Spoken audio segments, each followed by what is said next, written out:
E você vai ficando experiente, é legal que você começa a achar as palavras, né? E eu acho que uma delas é isso, a característica de acreditar primeiro no Senhor e depois em nós mesmos. Isso é muito importante. Eu acho que ficar parado não progride. Na verdade, o mundo está tão dinâmico que se a gente ficar parado, a gente regride. Automaticamente. Exatamente. Quanto maior o problema, maior é a dor. Quanto maior a dor, maior e mais exclusiva é a solução. Comercialmente falando, quando a solução ela é muito grande e resolve uma dor muito grande, ela tem muito preço. Então o dinheiro é bom, porque ele é uma ferramenta. Eu acho que é importante encarar ele como uma ferramenta.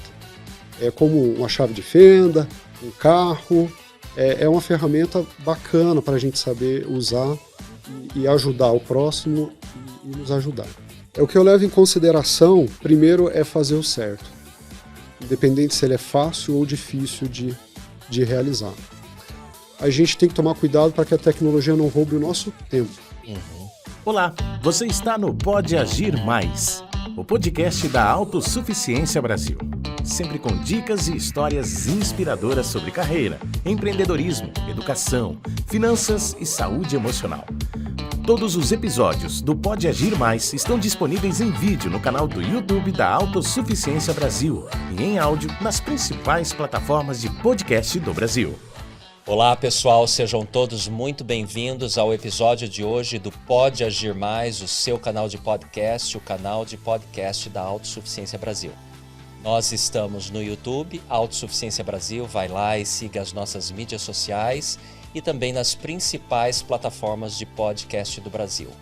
Nosso propósito é ter um episódio a cada semana, sempre com assuntos variados, assuntos importantes e interessantes para o seu progresso, para te inspirar com histórias maravilhosas para que você possa agir e progredir na sua carreira, em relação à sua educação. Falamos sobre finanças, falamos sobre empreendedorismo, falamos sobre saúde emocional e muitas outras coisas muito legais, muito importantes para o seu progresso. Não é isso, Bia? Hoje eu tenho aqui comigo a Bia Garcia. Tudo bem, Bia? Tudo bom, Paulo? Seja muito bem-vinda. Olá, pessoal. Você está animada para o episódio de hoje? Hoje sim, tô bem animada. Excelente. Pessoal, nós temos um assunto que a princípio parece técnico, mas não é técnico. É um assunto muito interessante, importante. De acordo com uma pesquisa da Deloitte, uma grande empresa de consultoria, realizada agora nesse ano, 55% das grandes empresas globais já implementaram a chamada tecnologia blockchain. Já ouviu, Bia, esse termo? Eu já ouvi falar, mas eu não entendo muito assim a respeito disso. Excelente, nós temos um visitante, um expert aqui que vai nos explicar muito bem sobre isso. Ou essas empresas já usam essa tecnologia blockchain, ou elas planejam fazê-lo nos próximos anos.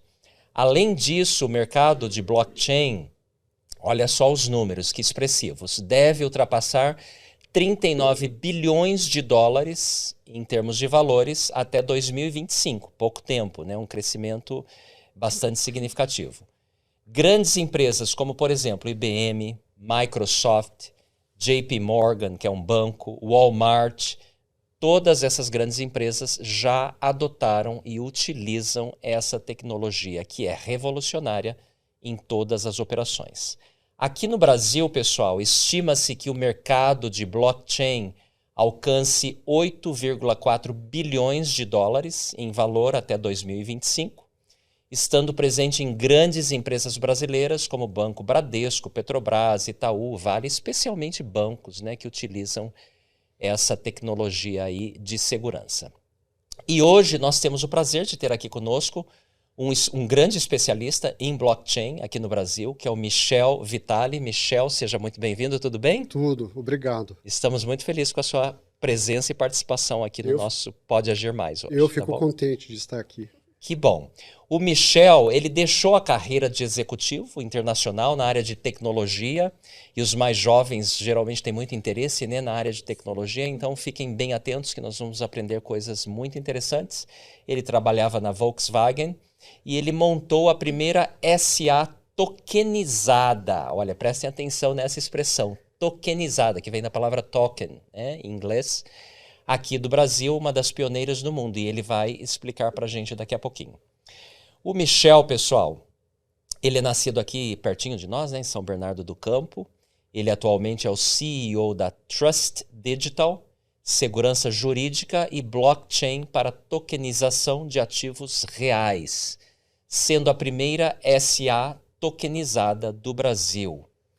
Ele foi líder de grupo de tecnologia da informação e inovação no Ministério da Economia, foi responsável pela implantação de tecnologia automotiva e criação de processos de TI na Volkswagen do Brasil, é formado pela Berkeley University da Califórnia, com especialização em certificação profissional em blockchain, que é essa palavra que para alguns é um palavrão, mas daqui a pouco ele vai simplificar para o nosso entendimento, e também de digital assets.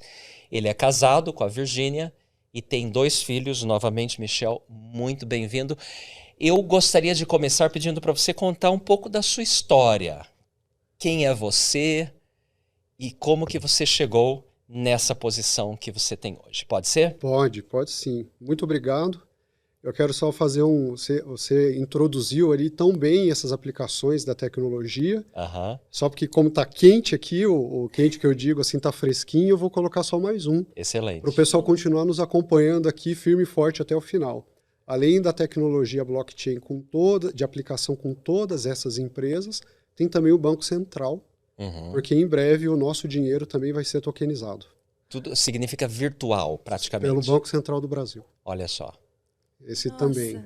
Então podem procurar à vontade aí no seu buscador favorito, na internet, sobre Real Digital, que vocês vão ver muitas notícias, muitos simpósios. Que interessante. Chamadas públicas do Banco Central. É um mundo virtual que já é realidade e não tem retrocesso, não é? Exatamente. Não tem essa automação. Mas vamos falar de Mira um pouco, né? Da história e depois a gente chega lá nesse assunto. Muito bom. Essa conversa aqui é muito animadora, porque eu me lembro quando eu era jovem, eu estou com 41 anos. Certo.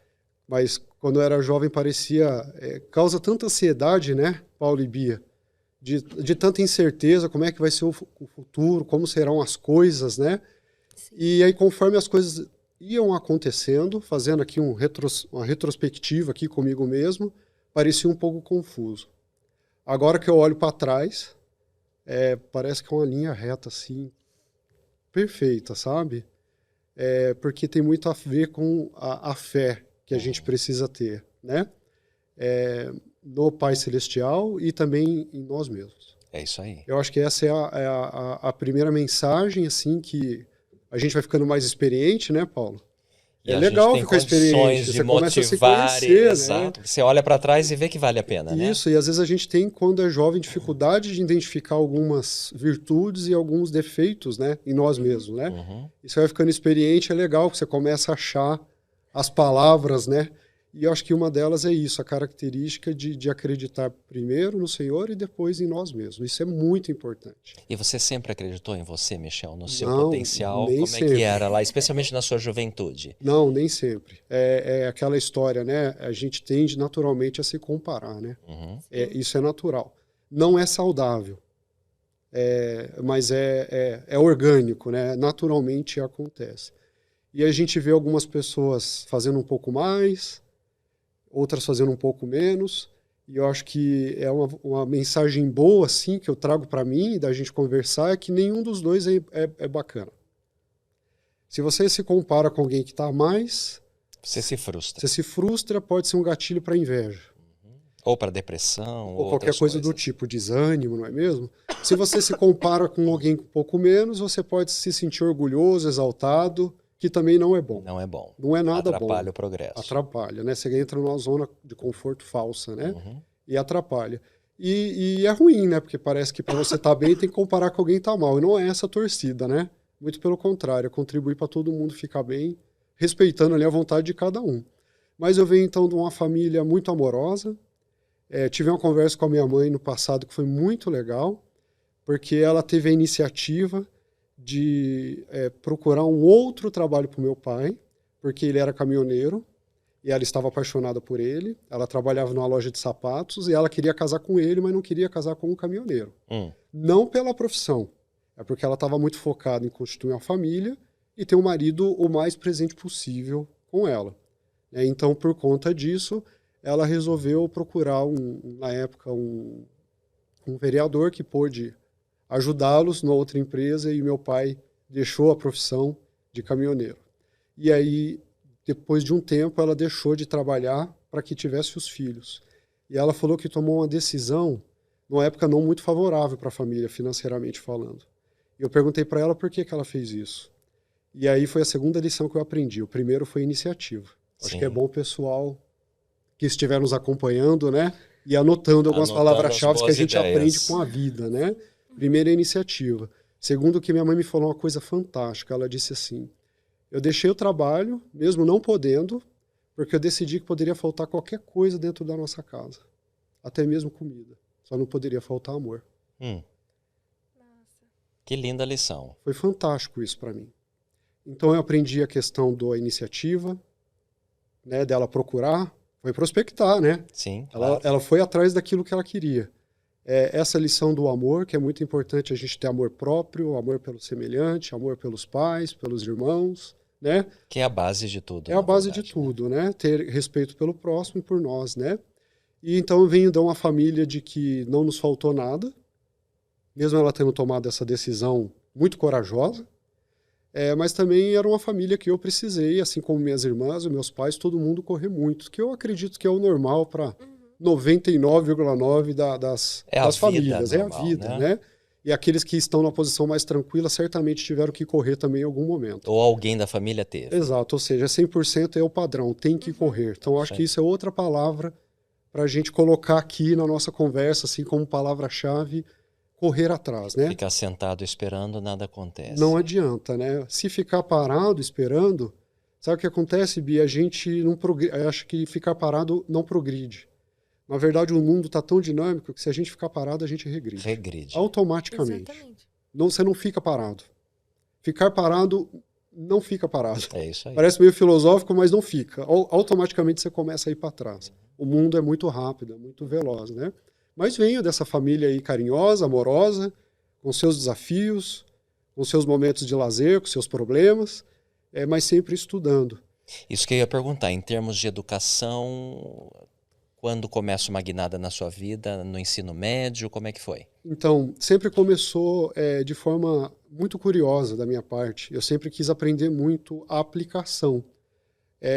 Primeiro por natureza da minha pessoa e depois por enxergar que era preciso eu começar a aplicar o estudo em alguma coisa.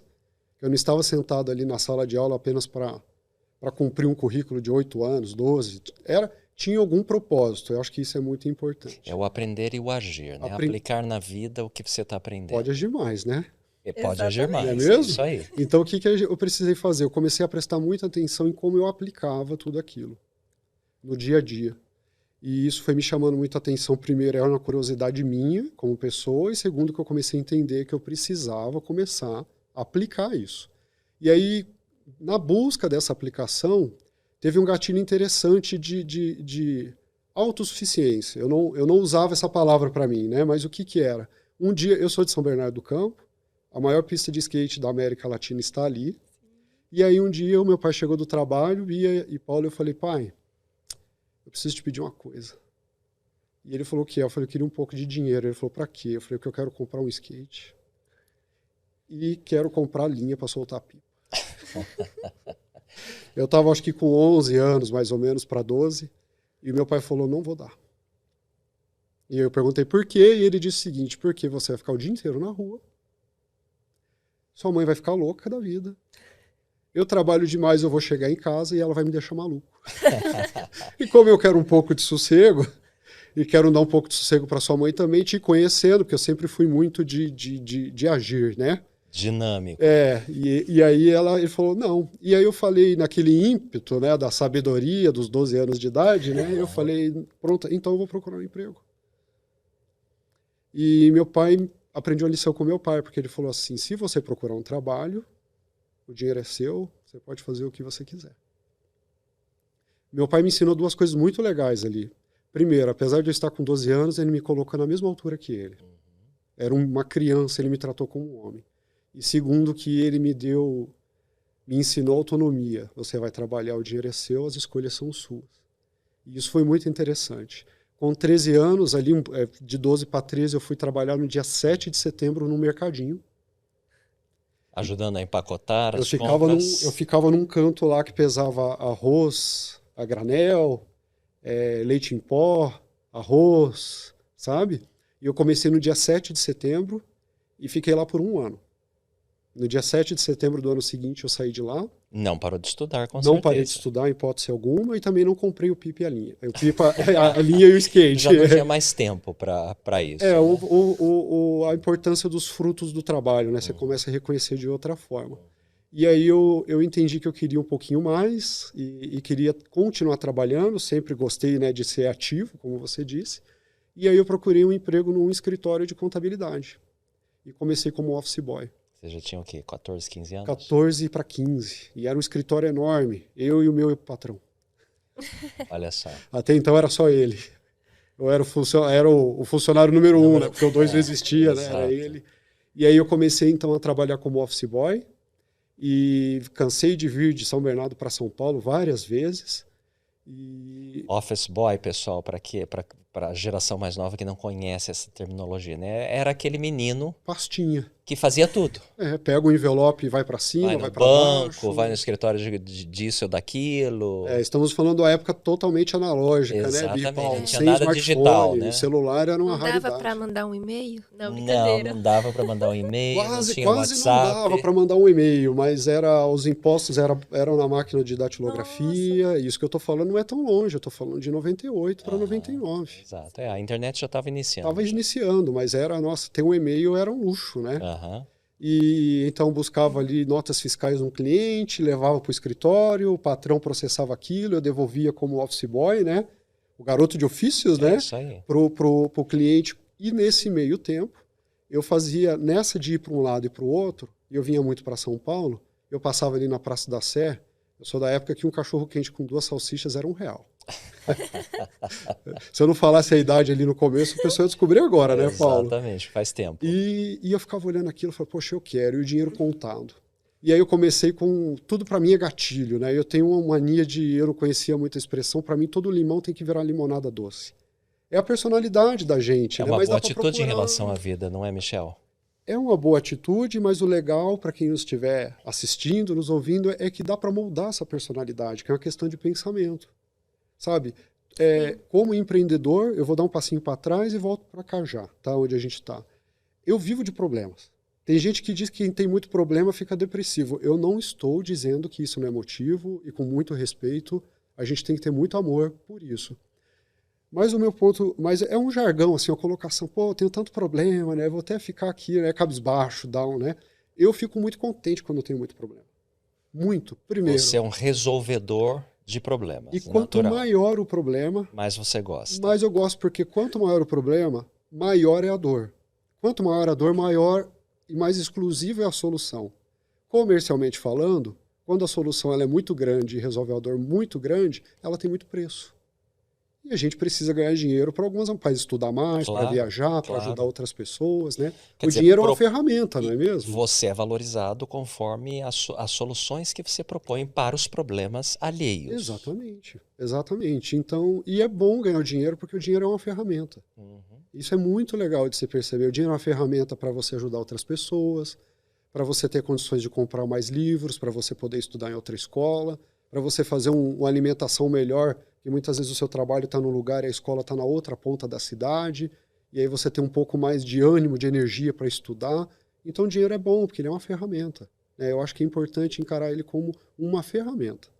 É como uma chave de fenda, um carro, é uma ferramenta bacana para a gente saber usar e ajudar o próximo e nos ajudar.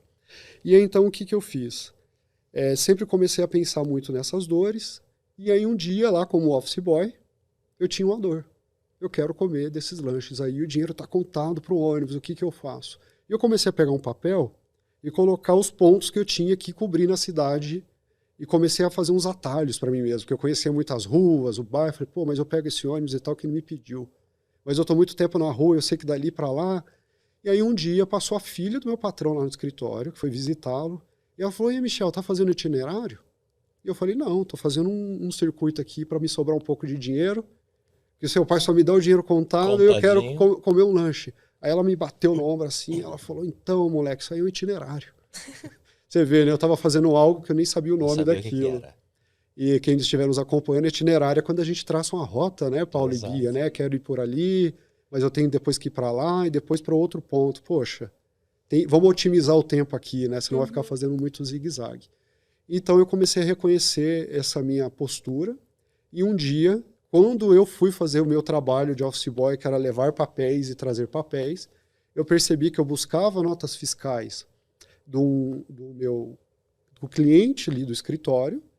Eu comecei a perceber que o contador ele começava a bater aquelas notas e ver o valor, ele preenchia uma guia de imposto e que eu levava essa guia de imposto no envelope. E por mais que pareça simples hoje, mas eu preciso de um tempo para a ficha cair. E aí eu percebi que aquele guia de imposto que eu levava era fruto daquelas notas que eu tinha buscado uma semana ou duas antes. E eu pedi para que ele me ensinasse aquele entremeio, aquele processo, porque eu vi uma ponta de buscar, eu vi outra ponta de levar, eu queria saber. E ele começou a me ensinar que eu tinha que bater aquelas notas fiscais na calculadora, dependendo do faturamento era um percentual de imposto, dependendo do faturamento era outro.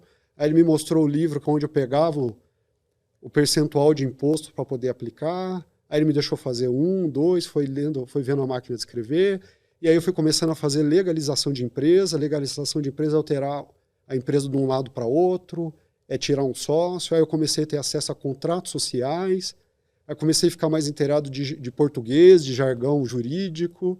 E aí eu comecei a fazer cursos de contabilidade na prática. E aí eu comecei a resolver, foi ficando mais velho, mais experiente, comecei a resolver alguns problemas interessantes. Um dia eu resolvi crescer um pouco mais, eu saí desse escritório, e entre esse escritório e minha casa tinha um outro no meio do caminho, que ela é professora, ele também é contador, ele tinha uma escola de informática, era assim que se chamava na época, e ele era contador, mas ele estava trabalhando de forma muito menos intensa. Ele estava focando mais na escola de informática e menos com a contabilidade. E aí ele falou, esse menino na rua aí não vai dar certo. E aí ele falou, Michel, você vai fazer o seguinte, você vai ficar aqui, você vai poder mexer no computador. Era uma época que ninguém praticamente tinha computador em casa, sim. Então era uma oportunidade tremenda. E era sem internet, tá, pessoal? E ele falou, tem jornal aqui, você vai poder ler um jornal. Para mim era bom, acesso a jornal, mexer com o computador, que eu não tinha em casa. E ele tinha um armário lá, um porta-arquivos lá no canto da sala dele. Aí uns 15 dias depois eu perguntei assim, Firmino, o que tem nesse armário aí? Você vê, né? A curiosidade, né? A postura de sempre está se movimentando, buscando. Né? Isso é muito importante. E ele falou, isso aqui é dos poucos clientes que eu mantenho da contabilidade, e tem uma gaveta aqui que é o meu pesadelo. É uma gaveta que eu tenho que fazer umas certidões de uma empresa, e já estou 4 anos lidando com isso e não consigo. Você viu a oportunidade. E eu falei para ele, posso olhar? E ele me deixou ver. E aí, acho que um pouco de experiência, um pouco de bênção, um pouco de sorte, um pouco de teimosia, no sentido de correr atrás. Eu resolvi para ele em 2 meses o que estava parado há 4 anos, que eles não conseguiam de fato resolver, porque são pessoas muito trabalhadoras e competentes. E aí ele ligou para o filho dele, que é o César, e falou, César, tem um rapaz aqui, lembra aquele processo do cliente tal, que estava há 4 anos? Ele deu jeito.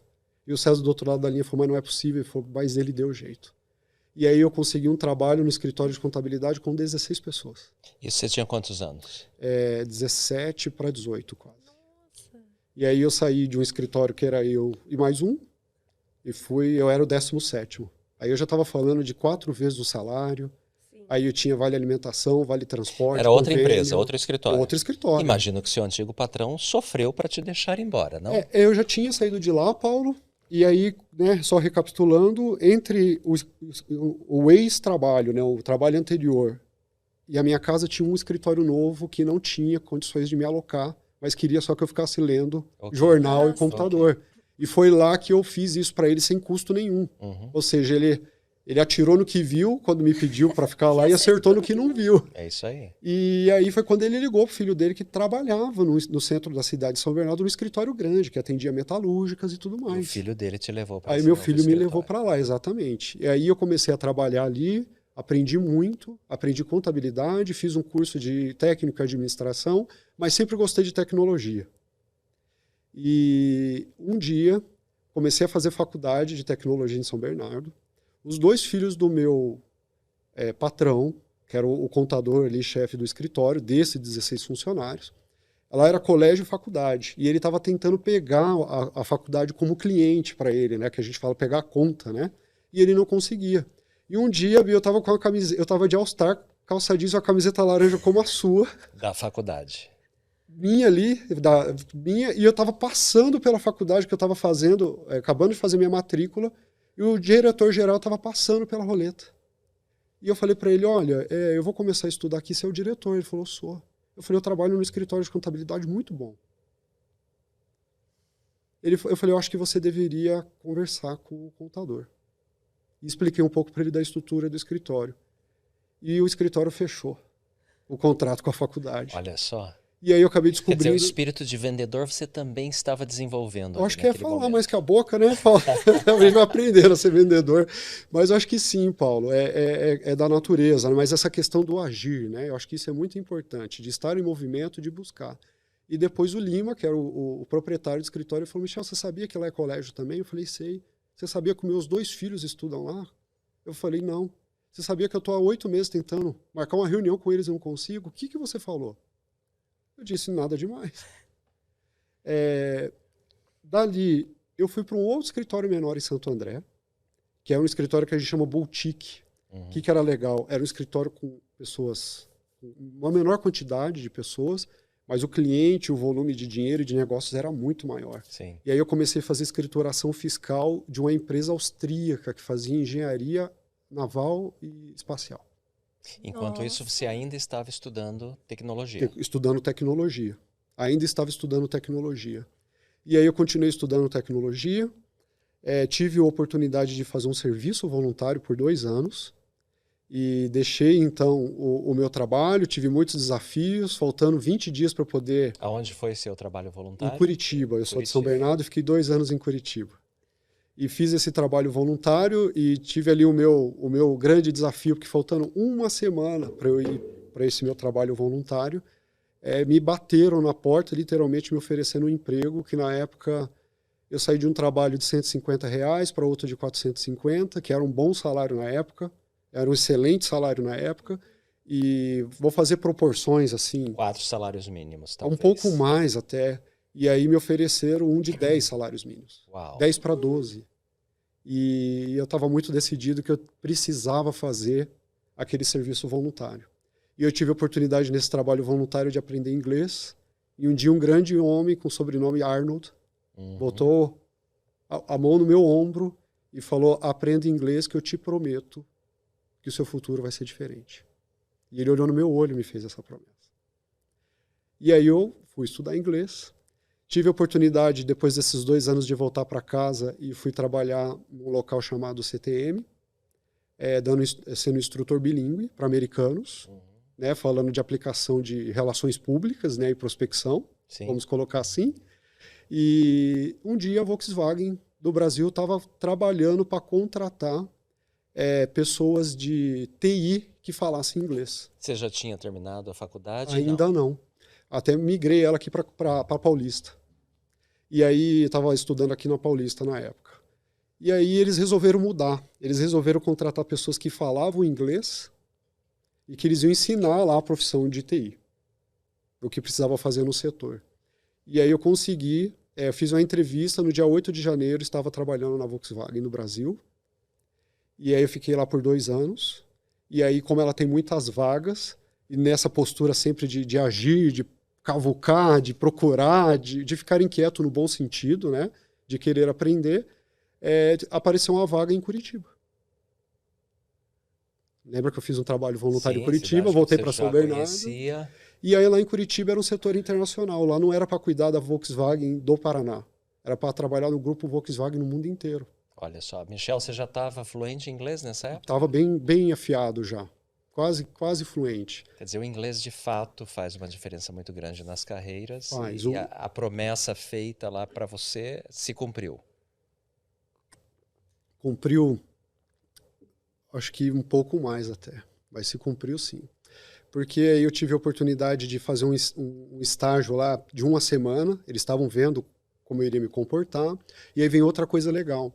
Eles disseram que eu tinha o inglês, que eu tinha a questão do TI, mas era o conhecimento, então acho que isso é muito importante, não é ter um diploma, mas você estudar aquilo que você gosta, que você é apaixonado, independente de fazer uma faculdade ou não, de ter um diploma ou não, você conhecer do assunto, você ser um resolvedor de problemas. E aí, abrindo um parênteses, né, Paulo e Bia, a gente estamos numa época fantástica, que tem muito conteúdo. E você pode ser um engenheiro. Olha, eu vou dar um exemplo. A Microsoft hoje, você pode ser um engenheiro, ela tem uma série de certificações, você pega um livro, estuda, faz uma prova, ela te dá uma certificação e te habilita para pegar outro livro. E se você faz esses cursos, que não é fácil, mas é possível para qualquer um, esse diploma, independente se você tem uma faculdade ou não, você é contratado como engenheiro de tecnologia em qualquer lugar do mundo. Então veja a importância de você saber executar a profissão, mas é importante você estudar, você ter a faculdade, você ter um diploma, ou seja, tenha um diploma, mas conheça aquilo que você está propondo a estudar. Não sente lá só esperando os 3, 4 anos passar para pegar o diploma, porque ele pode até te colocar no emprego, mas não vai te manter lá. Não te mantém Exatamente. e não te leva a outros patamares, né? O Exato. conhecimento só é válido quando ele é praticado. O Exatamente. diploma por si só, ele não faz muita coisa. Não. E é bom você ter essa postura, porque a questão não é só você status, dinheiro, mas você experimentar coisas da vida. A vida é maravilhosa. Esse mundo é maravilhoso. E aí eu tive a oportunidade, então, de ir para esse setor internacional. E aí a gente cuidava das marcas... Dá para ilustrar aqui, né? Pode, fica à Volkswagen, vontade. Bentley, Lamborghini, Skoda, Scania, Audi. Era muito legal. Porsche. É tudo do grupo Volkswagen. E aí eu acabei morando na China. Fiquei 3 meses morando na China. E foi uma experiência muito legal.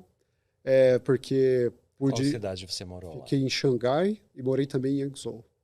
E aí, por morar em 2 cidades, eu tive a oportunidade, por exemplo, de viajar quase 280 quilômetros em 40 minutos. Se a gente for fazer isso de carro, a gente está falando de 4 horas, 3 horas e meia.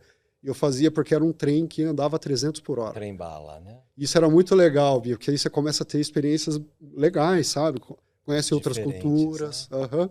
Então eu tive isso. Você já era casado, Michel, nessa época? Não, ainda não. Ainda não. E aí eu tive a oportunidade também, Paulo e Bia, de ficar em hotéis 5 estrelas por conta da fábrica, ter um motorista à disposição. É uma experiência legal. Eu acho que não é uma coisa que a gente precisa para ser feliz, mas eu acho que você ter uma oportunidade de experimentar é muito legal. Claro. É uma experiência Nessa de vida. época, qual era a sua posição na empresa? Era analista de sistemas bilíngue. Analista de sistemas. Você já tinha se formado? Não tinha me graduado? formado. Ainda não. Ainda não. E aí teve ali eu não sou um padrão, vou compartilhar por curiosidade, mas eu exerci uma função tão específica e que não tinha nas faculdades. Você precisa da faculdade para exercê-la, mas a faculdade não supre tudo. Sim, você tem que ir atrás por outras fontes. Tive que né? fazer por outras fontes, eu viajava tanto que aí eu fazia um semestre na faculdade, um semestre eu estava viajando como já um analista de sistemas, um engenheiro de sistemas. Mas, de novo, por conta do estudo, por conta do conhecimento. O conhecimento só vem com o estudo. E o professor, o Paulo, a Bia, o Michel, que não consegue levar essa proatividade. O aluno, a pessoa que precisa buscar a apostila, buscar o conhecimento, provocar o professor com as dúvidas, ou seja, ele precisa querer aprender. Uhum. E aí vem outra lição que eu aprendi com o Wagner Pinheiro, também foi voluntário, também trabalhou nessa empresa que eu trabalhei ali ensinando bilíngue de relações públicas para esse serviço voluntário, que ele falava uma coisa muito legal: a gente precisa aprender a aprender. Querendo ou não, essa palavra é autossuficiência. Exato. A gente precisa aprender a aprender, ou seja, você precisa aprender sozinho, não só... Você precisa criar, você precisa aprender a buscar conhecimentos e trazer ele para você mesmo. Foi muito legal. Acabei morando na China, passei pela França, passei pela Argentina, até que me veio a proposta de ser um executivo na Volkswagen na Índia. Nossa. E foi quando eu resolvi trazer uma frase de que nenhum sucesso na vida compensa o fracasso no lar, que é muito importante fazer esse equilíbrio, não é Sem mesmo? dúvida. Embora seja difícil, mas é desafiador. essencial. Mas o problema é bacana, você cresce, mas é um desafio. E foi quando então eu decidi sair da Volkswagen e me tornei ali empreendedor. Isso foi quantos anos atrás, Michel? Isso foi em 2011. 2011. 2011 para 2012. Uma guinada importante, imagino que tenha sido um processo decisório difícil. O que você leva em consideração para tomar as decisões importantes na sua vida, Michel? Isso é uma pergunta muito boa. O que eu levo em consideração, primeiro, é fazer o certo. Independente se ele é fácil ou difícil de realizar. O segundo ponto foi essa questão de buscar não só o sucesso na vida, mas também o sucesso no lar. De constituir uma família, até porque eu venho de uma casa de que podia faltar tudo menos amor. Tá certo. Então, eu tive o grande privilégio de experimentar isso e queria que outras pessoas experimentassem isso. Aí eu estou falando de uma esposa e de filhos. Claro que eu erro muito. Está todo mundo aprendendo e eu sou o que mais aprende. Outra coisa que eu levo em consideração de decisões, tomar decisões importantes, é de tomar no dia seguinte. Nunca no momento da emoção, é isso que você quer dizer? A emoção é uma péssima conselheira. Exato. Péssima conselheira. Por mais que Conte você até esteja com a 1000. razão. O ideal é dormir. Para mim funciona muito bem. Você já ouviu aquela história de que quando você está com raiva do seu chefe ou de alguém, você vai lá, escreve o e-mail, fala tudo, digita tudo, mas não manda o Não e-mail. mando, deixa no dia seguinte. No dia seguinte você vai deletar. Não Com é isso? certeza. 99,9% das vezes. É E isso. muitas vezes você vai ver que você tem grande parte daquele e-mail ali que você está redigindo. Exato. Então, é as coisas que eu costumo fazer, né? Olhar com calma, mas não tem jeito. Eu vou usar uma frase de um outro amigo, eu gosto de citar as pessoas porque são pessoas que eu aprendo com todo E que mundo. te influenciaram de alguma Influencia, maneira, a gente precisa ter um mentor. É muito bom a gente buscar um irmão mais velho, um irmão mais novo que tem um dom diferente do nosso, ou um vizinho. Você teve um mentor maravilhoso que foi o seu primeiro patrão, na Exatamente. verdade. Te ajudou muito. Né? Exato. Ou procurar outras pessoas, independente se ela é da sua religião ou não, mas você vê que é uma pessoa séria, idônea, trabalhadora, Tem valores elevados. tem valores elevados para que você possa aprender, né? Então, o Edivan sempre fala, eu nunca perco. Ou eu ganho ou eu aprendo. Tá certíssimo. E então, eu também aprendi a tomar boas decisões errando muito. A verdade também foi essa, mas o legal é a gente não ignorar o erro, mas analisar ele, para não errar de novo. Eu acho que cair não é o problema é cair no mesmo buraco sempre. Isso eu acho que é bem complicado. O ditado popular diz que aí já é burrice. Né? Exatamente, não pode acontecer. Não pode acontecer. E então é assim que eu tomo algumas decisões, e aí em 2012, e nesse entremeio de novo, comigo sempre tem os entremeios, né, do primeiro escritório para casa, trabalhar em um, o computador que acabei indo para outro, e nesse entremeio também de sair da Volkswagen e empreender, eu resolvi procurar o CIE, Centro de Integração Empresa-Escola, Certo. um negócio muito bacana. Especialmente para os adolescentes. Podem procurar um estágio, alguns cursos também, e resolvi ser um voluntário.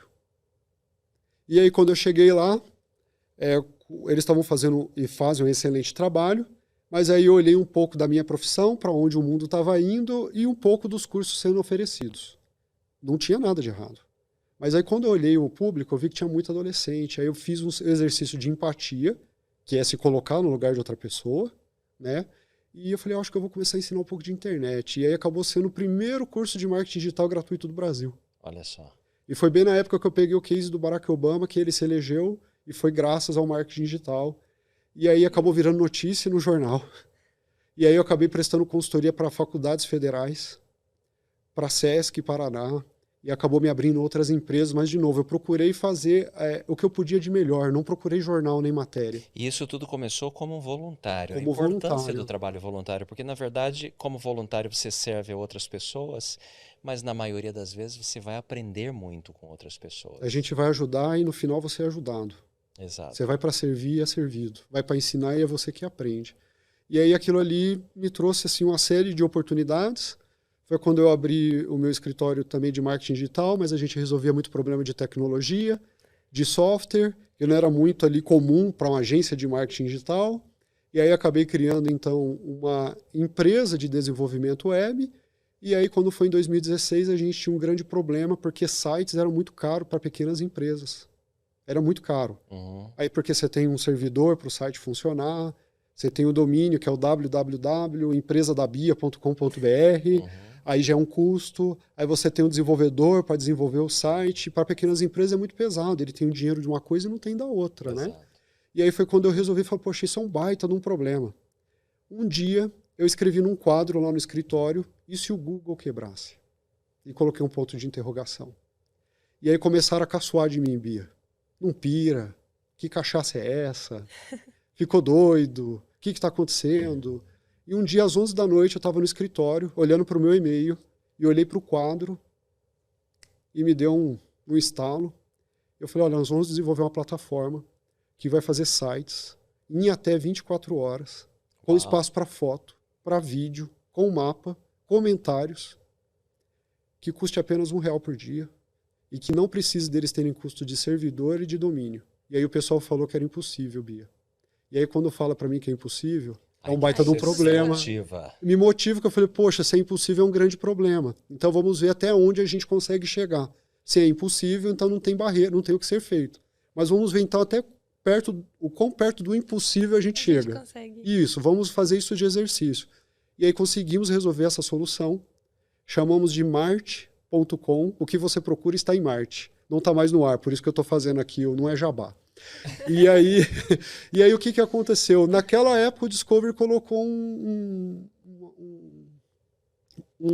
episódio, uma série de episódios no ar chamado Marte, que foi bem no começo dessas expedições de mandar robô para Marte. Aí meio que juntou tudo, acabei parando na Secretaria de Planejamento Econômico do Estado, fiquei lá por um ano. Sempre Isso no Paraná ou aqui em São Paulo? Paraná. No Paraná, você Paraná. já estava lá. Já. Isso, também como serviço voluntário. E aí fazendo algumas provocações. Aí, outra coisa que é importante, que eu colocava muito lá, que é importante para nós, Bia e Paula, que a gente está numa época de fazer muitas ponderações, mas a gente está numa época de errar rápido. O que isso quer dizer? O mundo é tão dinâmico e está tudo tão digital que a tecnologia ela é rápida demais. Até nós, profissionais de tecnologia, a gente tem que fazer um esforço quase que sobrenatural para acompanhar a profissão. Mas é bom, é gostoso. Assim como um médico, como um engenheiro, um piloto de avião, qualquer outra coisa. Hoje tudo é tecnológico, não é mesmo? Até esses dias eu fui colocar a roupa para secar e eu tive que ficar de joelho lá e dar uma lida na máquina lá, porque tinha alguns botões para apertar. Muita automação, vem para facilitar a nossa vida. Então, o que acontece?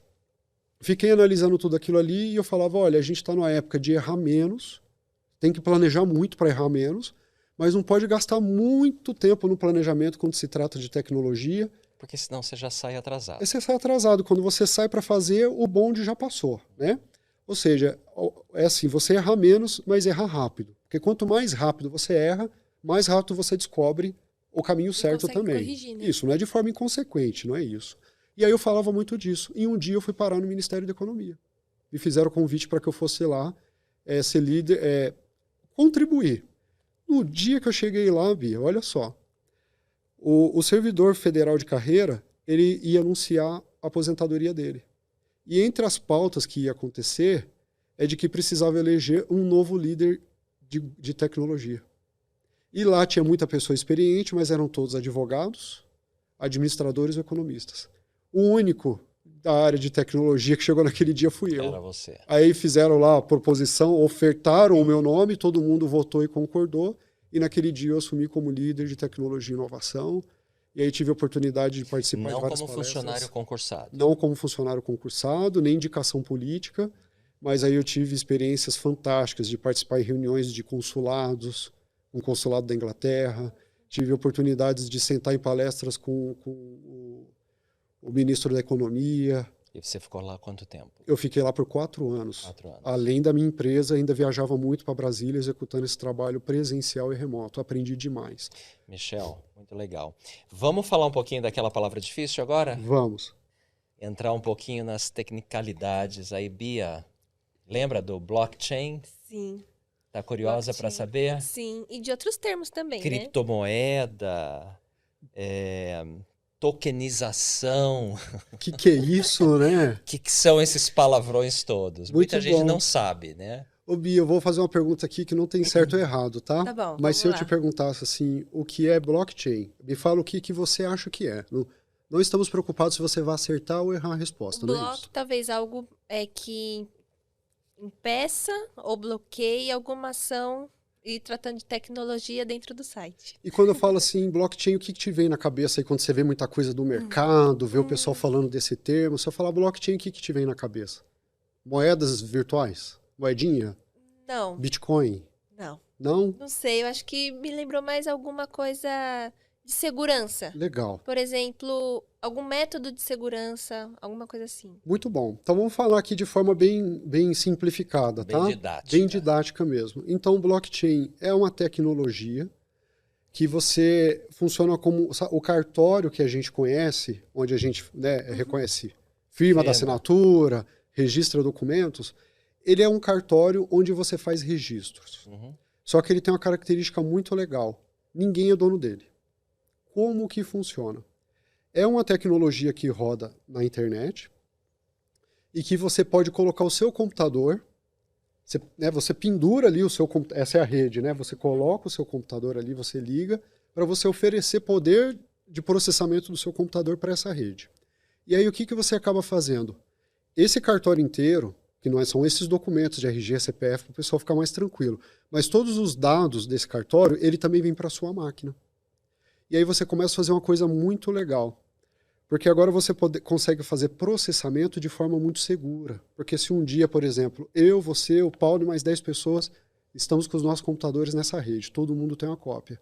Se um dia eu e o Paulo resolver desligar nosso computador, a rede não fica capenga, porque todo mundo tem uma cópia disso. Para que serve? Você consegue primeiro digitalizar coisas, como documentos, como um PDF. O PDF é um documento digital, né? Só que o blockchain ele faz uma coisa interessante. A gente consegue digitalizar esse documento como PDF, mas dividir ele em pedacinhos. Que seria a criptografia. Que seria a criptografia para você embaralhar para ter segurança. Mas parte da criptografia é você fracionar. E o que isso aplica na realidade, assim, de forma muito prática? Eu vou dar um exemplo assim bem comum. Tem muita gente que planta soja. E ela precisa muitas vezes ir ao banco, pegar um dinheiro para trabalhar. Se ela já tem alguém que vai comprar essa soja, a gente consegue pegar esse contrato, vou dar um exemplo aqui de números redondos, R$1 milhão. Bastante dinheiro, né? R$1 milhão. Sim. Eu consigo pegar aquele contrato, primeiro, digitalizar, como um PDF. Segundo, fracionar em pedacinhos. Para quê? Para que agora várias pessoas do mercado possam comprar um pedacinho dele, por exemplo, por R$100. Aí agora com R$100 você vai ser um dono de um pedacinho, de uma fração da plantação de soja.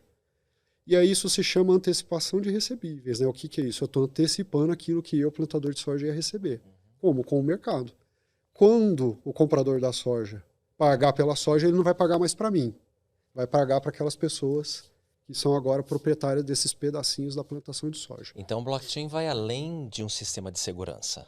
Ele vai além do sistema de segurança. É um sistema de compartilhamento também. De compartilhamento para pessoas que vão nos acompanhar aí de empresas nacionais e multinacionais, de governança em tempo real, de transparência, de fracionamento.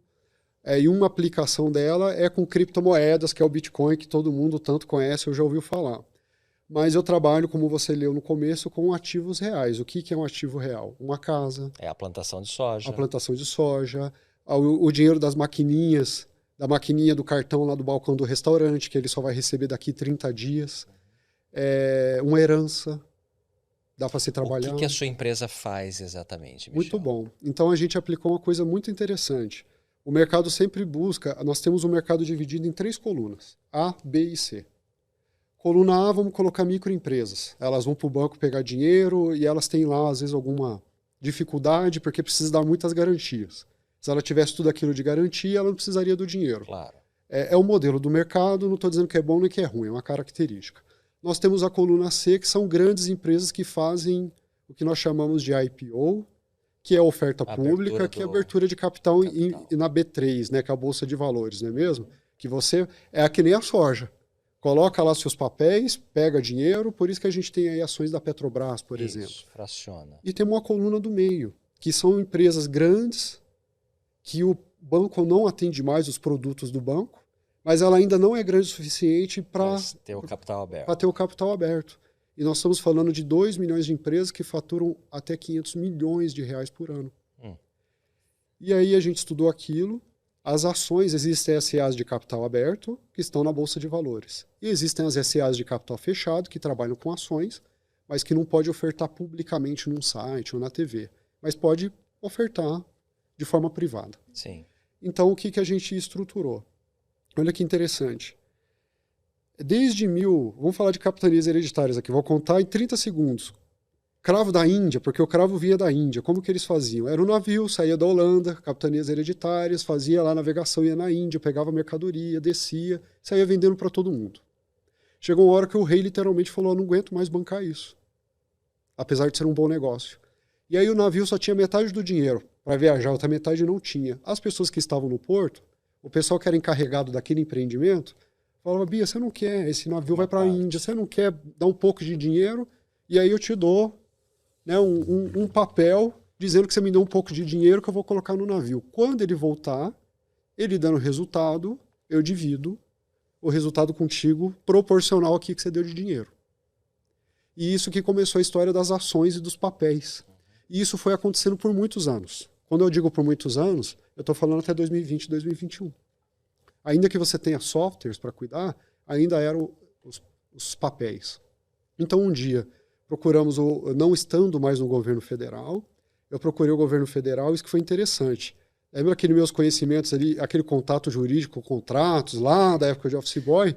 Fomos resgatando aquilo, né, e redigi uma carta de uma folha de sulfite dizendo como era feito, que eles já sabiam, o que eu via como problema e o que poderia ser resolvido.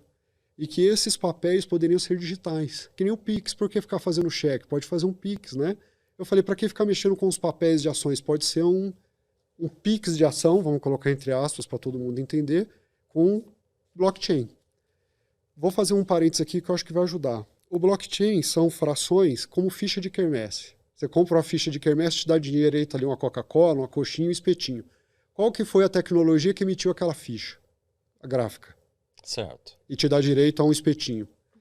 O blockchain é a gráfica digital que emite essas fichinhas de quermesse que te dá direito a uma ação, a um pedacinho da soja. Que é um certificado. É um certificado digital que te dá direito a alguma coisa, né? A um pedacinho do navio quando ele voltar com o cravo que deu dinheiro e por aí vai.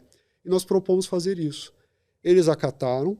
Como eu tinha ali um trabalho ali no Ministério da Economia, nós esperamos pelo menos por 6 meses para que eu saísse de qualquer problema ali de conflito de interesse. E o mercado não fez nada com aquela informação pública. E aí, olha o que aconteceu. De novo, um problema. Nós, como empresa, ofertamos a nossa solução para um cliente, um grande cliente daqui de São Paulo, ele topou. Quando chegou no escritório lá de advocacia dele, o pessoal falou que a gente estava tentando botar o ovo de pé, que aquilo não era possível. E aí começou aquele trabalho de convencimento de que a gente não estava fazendo um laboratório, de que nós estávamos oferecendo um produto, não uma tese. E aí ficou muito aquele esforço do meu setor jurídico de convencer o setor jurídico deles de aceitar. Eu falei, olha, para um pouquinho. Cheguei para o cliente e falei, olha, você me deixa eu pausar o seu projeto por 25 dias? Porque está acontecendo isso e aquilo. Ele falou, tudo bem. Aí aquilo que a gente estava oferecendo para o cliente, eu apliquei para mim. E aí eu transformei minha empresa de limitada para SA e nós nos tornamos a primeira SA com ações digitais do mundo. Não de capital aberto. Não de capital aberto, fechado. Só que isso traz uma revolução que surgiu de novo, notícia nos jornais, que mudou os últimos 100 anos. E isso é muito interessante porque é um fato, independente de quem tenha feito, mas é um fato. E uma coisa muito legal de eu colocar aqui é que isso foi resposta, primeiro, de ter fé, como a gente conversou, né? No Pai Celestial, no Senhor, e nós mesmos. E quando a gente fala de ter fé no Senhor, precisa de oração. E aí sabe o que aconteceu, Bia? É uma coisa assim muito pessoal minha, mas eu fiquei 4 anos orando. Olha só. Há 4 anos e meio. Olha, tive a oportunidade de aprender, estudei tecnologia, passei pelo Ministério da Economia, fui para a China, fiz isso, fiz aquilo. Como que eu posso agora pegar tudo isso aqui que eu tive de oportunidade e aplicar em alguma coisa, né, que vai para o próximo passo de ajudar os outros e me ajudar e mudar. E aí foi quando, depois de 4 anos e meio, isso aconteceu. Então, acho que outra palavra para a gente colocar, para o pessoal anotar, é não desistir. É a fé mesmo, a perseverança. Não pode desistir, né? tem que perseverar. No futuro melhor. O que significa, Michel, a primeira SA tokenizada do Brasil? Tá, então a primeira SA tokenizada quer dizer que é uma sociedade anônima que tem essas ações ao invés de papéis, mas essas fichas de quermesse digitais, com tecnologia blockchain. Por conta também, eu costumo dizer que a primeira SA tokenizada do mundo é brasileira, ao invés de falar que é a minha empresa. porque também tem um grande mérito do governo, dos políticos que trabalham, tem legislação para isso fazer. Então não é só uma jogada, uma expertise tecnológica, mas precisa ter lei para isso ter legitimidade. E já temos a legislação temos isso, exatamente. Exatamente. Tanto que se a gente quiser comprar uma ação da Tesla ou da Apple, a gente consegue comprar um token, né, essa ficha de quermesse emitida por blockchain, mas é um negócio que a gente chama de derivativo. Com licença, Bia. O que é derivativo? Eu tenho uma fichinha de quermesse que vale uma ação. Aí eu troco por papel. Eu chego lá e falo, olha, eu comprei aqui um direito à ação e agora eu quero trocar o token por ação. No caso nosso, brasileiro, da minha empresa, essa ficha é ação. Ela é digital. Que é o derivativo. Não, o derivativo é quando você troca pelo papel. No nosso caso, não tem papel. É 100% digital. Você não troca essa ficha por nada. Entendi. A ficha é a ação em si. E isso é totalmente inédito, porque hoje no mercado financeiro de capitais, nós temos 11 pedágios para pagar do ponto A ao ponto B, do ponto A empresa, ponto B oferta pública. Uhum. Né? Você tem 11 pedágios para pagar, que você precisa passar e fazer algumas coisas. Com a tecnologia blockchain, com essa solução jurídica, a gente está falando agora de apenas 4. Então você deixa mais rápido, mais seguro, transparente, com menos custo, principalmente com menos custo. E aí, se tem menos custo, agora você consegue fazer com pessoas de menor renda consiga ter acesso àquele produto que antes não tinha. Isso que eu ia perguntar, imagino que a Bia também esteja curiosa sobre isso, e o nosso público também, Michel. O que na vida prática do cidadão comum essa tecnologia vai provocar nos próximos anos? Muito legal. Eu vou dar alguns exemplos aqui reais, tá? O Pix, por exemplo, é uma aplicação prática de que você tinha custo antes para fazer uma TED lá de R$10, levava 2 dias para o dinheiro cair, sábado e domingo, feriado, você não podia receber. Com uma tecnologia semelhante a essa que é o Pix, você consegue ali o dinheiro na hora, custo zero. Então isso é uma coisa prática, rápida. Às vezes você precisa daquele dinheiro no final de semana, eu não posso transferir, precisava viajar, tinha uma urgência, antigamente o dinheiro não caía na hora, agora cai. Um segundo ponto, por exemplo, quando a gente vai no supermercado ou vai numa peixaria que diz que aquele peixe é fresco e que veio do mar XYZ. Como você colocou no começo, a IBM usa isso para logística. E você consegue fazer a rastreabilidade daquele produto lá do mar, lá da Suécia, seja de onde for, até o Brasil, você consegue saber até o quadrante do mar que ele foi pescado, data e hora. E aí o vendedor mais espertinho, entre aspas, ele pode falar que foi fresco e pode ser, mas se não for, você consegue rastrear aquilo porque é uma tecnologia imutável.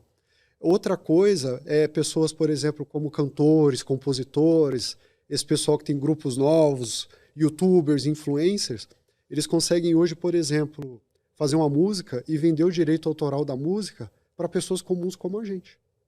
E aí, conforme essa música vai estourando, vamos falar como eles falam. Você vai capitalizando. Você vai recebendo porque você é um investidor do direito autoral daquela música. Ou seja, eu consigo agora digitalizar o contrato que dá propriedade do direito autoral da música, dividir em pedacinhos, e quanto mais aquela música estoura, mais eu lá em casa que tem um token daquela música, olha que legal, consigo ganhar dinheiro com isso. E nesse exemplo aí, para o cantor conseguir fazer isso, ele precisa de um expert ajudando ele, ou ele simplesmente vai para uma plataforma e faz esse processo? Vai chegar esse momento de ir para uma plataforma, mas hoje ainda não. Hoje não, porque é o seguinte, apesar disso ser tudo lindo e maravilhoso, o que nós vendemos lá na empresa, que eu costumo dizer é o seguinte, somos uma tokenizadora. Olha aqui, né, um termo novo, né, uma digitalizadora.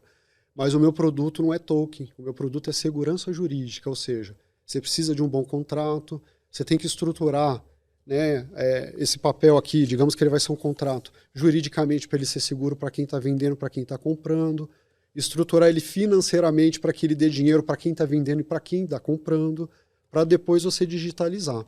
Então, mas vai chegar ao ponto de ser muito comum. O outro ponto, como a gente falou no começo, recapitulando, o nosso dinheiro vai ser emitido via blockchain. Vai ser totalmente digital. Então vai ser um custo muito mais barato, porque hoje imprimir dinheiro custa dinheiro. Custa dinheiro.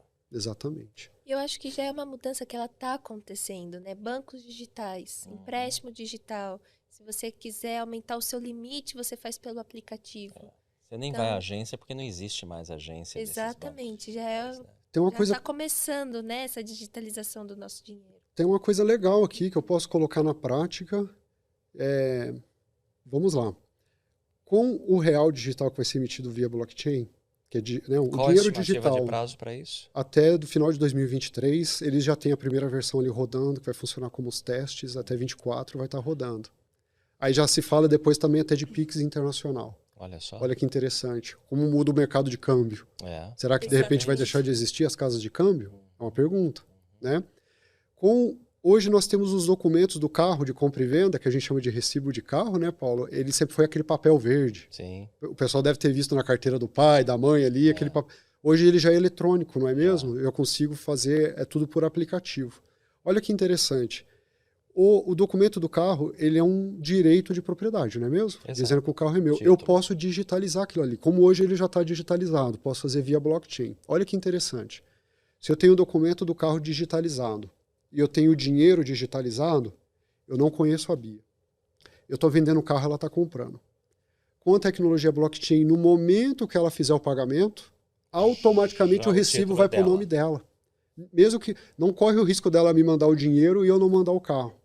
E não corre o risco de eu mandar o recibo do carro e ela não me mandar o dinheiro. É automaticamente. E tem coisa que a gente não consegue intervir. Na hora que deu ali, trocou. O carro é seu, o dinheiro é meu.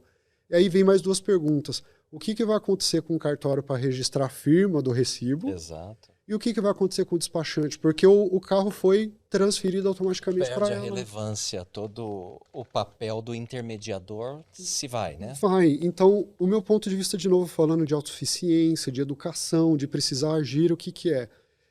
Não é uma notícia alarmante, né? O pessoal ficar aí. Mas o meu ponto de vista de que o pessoal que é dono de proprietários de escritório de despachante, fique tranquilo. Mas eu, Michel, eu não sei se os filhos herdarão esse negócio. E aí qual a importância de estudar? Porque eu mesmo, para trabalhar com isso, mesmo com essa experiência que eu tive ali, a sorte, a bondade, a bênção de ter esse privilégio na vida de ter oportunidades, eu precisei, no momento, parar, ver para onde o mercado estava indo, ir para Berkeley, tirar minhas certificações blockchain, para depois começar a propor solução para o mercado. Ou seja, a gente não para de estudar nunca. E isso é um privilégio. Exatamente. É uma transformação constante. É um privilégio. Olha, esse papo tá muito legal. Você tá achando, Bia? Demais. Muito interessante. Muito conhecimento, pessoal da tecnologia. O Michel, que está conosco aqui, da Trust Digital. Michel Vitali. Michel, tem sido uma alegria, um grande aprendizado. Nosso tempo está chegando no final. Muita gente que vai ouvir e assistir esse episódio. Eu queria que você fizesse algumas considerações, inclusive considerando a seguinte pergunta. A tecnologia a favor da humanidade, do progresso, da facilidade, quantas coisas maravilhosas estão acontecendo. Mas, como toda tecnologia, existem as precauções. Sim. Quais são os cuidados que nós deveríamos tomar de modo geral em relação à tecnologia? Muito bom. Eu acho que, do modo geral, falando, por exemplo, de tudo é a questão da gente cuidar de nós mesmos. E então, o tempo, a gente está falando muito de ativo aqui, né? O ativo. O tempo é o maior ativo. Então, a preocupação com tecnologia eu particularmente vejo pessoas se expondo demais em rede social, coloca o tempo todo onde está indo, com quem está indo, até o que está comendo, de forma... Coloca em risco a segurança. De forma em risco a segurança, porque o que eu ia dizer é que o estudo é muito importante. A gente precisa aprender a ler, a escrever, e a leitura vem da leitura da situação, da leitura do ambiente, da leitura corporal da pessoa, se ela está confortável ou não. Quantas brigas poderiam ser evitadas, né? Desentendimentos. Se tivesse fazendo ali uma leitura, falou, poxa, não está confortável quando eu toquei nesse assunto, vamos parar agora, né? E pessoas lá fora fazem leitura das redes sociais e conseguem ler muito. Então, acho que essa exposição demasiada é um pouco complicada. Tomar cuidado para a gente não deixar que a tecnologia ela está a nosso favor, mas às vezes ela joga contra, que a gente fica ali se distraindo demais, se entretendo demais, né? E deixa de estudar, deixa de ponderar, deixa de produzir situações boas para o próximo e para você. Então, acho que essa é uma preocupação. O que eu traduziria a sua pergunta de forma muito objetiva? A gente tem que tomar cuidado para que a tecnologia não roube o nosso tempo. Eu acho que eu colocaria dessa forma. Porque tempo é dinheiro, né? É dinheiro e é vida, né? A gente pode estar ajudando, pode estar correndo no parque, pode estar tomando água de coco, vendo um filme interessante, ajudando outra pessoa, rindo, chorando. De novo, a vida é muito boa. E você que está nesse mundo da tecnologia, consegue ter esse equilíbrio, colocar os seus próprios limites? Eu consigo, mas eu uso uma coisa interessante. Sabe aquele truque no circo, dos pratos rodando? Sim. A gente, como empreendedor, como pai, pessoa que tem que estudar, tem que cuidar de si mesmo, você tem vários pratos rodando. Então, como eu faço? Algumas épocas do ano, do mês, alguns pratos eu tenho que rodar mais rápidos do que outros, né? Então, algumas épocas do mês eu consigo mais correr no parque e ir para academia do que outros dias da semana ou do mês. Mas eu não paro de girar o prato. O que eu quero dizer com isso? Eu não deixo de correr no parque ou de ir na academia. Só que eu não vou com a frequência que eu gostaria. Claro. Mas eu não vou do 8 a 80, do tipo faço ou não faço. Então, acho que o importante é isso, a gente saber gerenciar o nosso tempo e usar o tempo para produzir. E toda vez que a gente for produzir, a gente vai se deparar com a dificuldade. E é gatilho para a gente sentar e estudar. Ou um manual, ou um vídeo de tutorial, ou ir lá para o vizinho pedir explicação para ele como faz. No final das contas, tudo é aprendizado e aprendizado é do estudo. Excelente. Nossa, Michel, como é que o pessoal te encontra nas mídias sociais? Você usa? Uso. Não importa tanto quanto gostaria. de compartilhar aqui Não, conosco? de jeito nenhum. Eu coloco muito o meu LinkedIn, Michel Vitale. Michel Vitale é Isso. Vitale.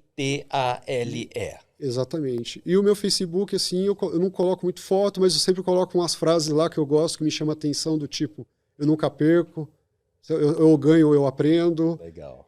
Se você tem medo da escalada, você não merece o topo. Mas são coisas que eu vou ouvindo por aí. Quando eu sei quem falou, eu cito a pessoa, mas aí o meu Facebook tem muito disso, mas são coisas que eu coloco geralmente para mim. Okay. É o meu bloco de notas. Tá certíssimo. E aí, como é público, o pessoal acaba usando. Muito bem. E, Michel, uma pergunta que a gente faz sempre para os nossos visitantes aqui. Você tem algum livro, algum poema, algum filme, alguma série que te inspirou e que você gostaria de compartilhar com o nosso público hoje? Tenho, sim. Vários livros. E filme também, mas um filme chamado Em Busca da Felicidade. Sim, Em Busca da Felicidade. Will Smith, né? Que ele é bem perseverante. Sim. Sem deixar de cuidar do filho. Vendedor de máquinas lá. Vendedor de máquinas, mas que ele tinha muito conhecimento. O legal dele era isso. Ele era o primeiro da turma em tudo. Exato. E ele não tinha condições. Ele não tinha nada a favor dele para ser o primeiro. Não tinha roupa, estava desabrigado, estava sem dinheiro. E mesmo assim, com muito esforço, ele sempre conseguia ser o primeiro. Então, essa questão de agir.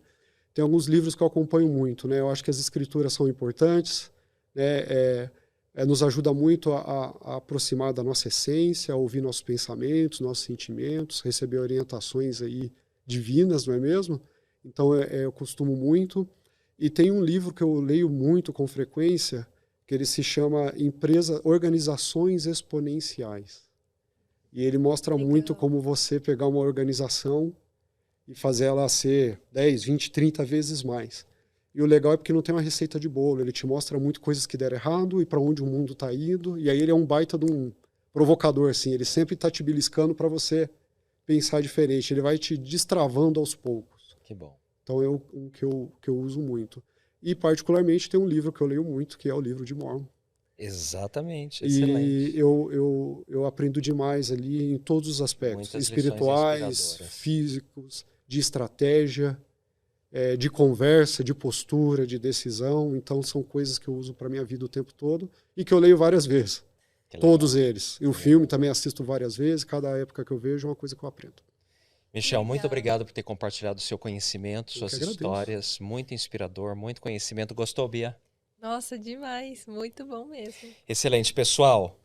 Tivemos aqui conosco hoje o Michel Vitale, da Trust Digital. Foi uma aula especialmente sobre tecnologia, sobre comportamento. Agradecemos mais uma vez e convidamos vocês todos para agirem. Isso é o que faz a diferença.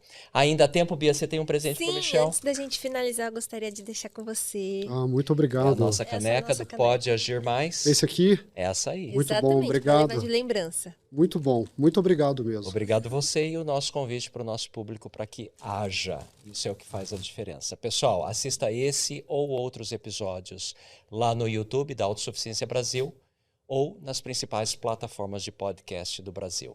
Até a próxima semana. Um grande abraço a todos. Tchau. Tchau, tchau. Tchau, pessoal. Nos vemos no próximo episódio do Pode Agir Mais.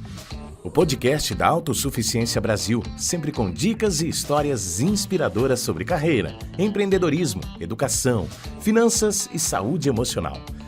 Todos os episódios do Pode Agir Mais estão disponíveis em vídeo no canal do YouTube da Autossuficiência Brasil e em áudio nas principais plataformas de podcast do Brasil.